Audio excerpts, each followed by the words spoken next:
یا اللہ ہم سب کو نیک عمل کرنے کی توفیق عطا فرما. سب سے نیکی کا کام ان 3 دنوں میں قربانی ہے یا اللہ. جو آج کر سکے، جو کل کر سکے، پرسوں کر سکے. رسول اللہ نے چونکہ تعدیل فرمائی ہے، تعدیل جب ہو تو امام رحمت اللہ علیہ، امام اعظم ابو حنیفہ یہ فرماتے ہیں جس کام میں رسول اللہ نے تعدیل فرمائی ہو وہ واجب ہو جاتی ہے. اسی لیے امام شافعی کے نزدیک، امام احمد حنبل کے نزدیک اور امام ابو یوسف کے نزدیک قربانی سنت ہے، لیکن امام اعظم ابو حنیفہ رحمۃ اللہ علیہ فرماتے نہیں، اس میں رسول اللہ نے تعدیل فرمائی ہے کہ جو قربانی نہ کرے وہ میری عیدگاہ میں نہ آئے. یہ تعدیل ہے، اس لیے یہ واجب ہے. اللہ ہم اس واجب کو ادا کرنے کی توفیق عطا فرمائے.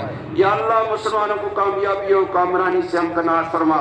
اللہم انصرنا فإنک خیر الناصرین.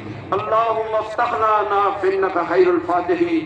اللہم ارزقنا فإنک خیر الرازقین. اللہم احفظنا فإنک خیر الحافظین. واہدنا ونجنا من القوم الظالمین.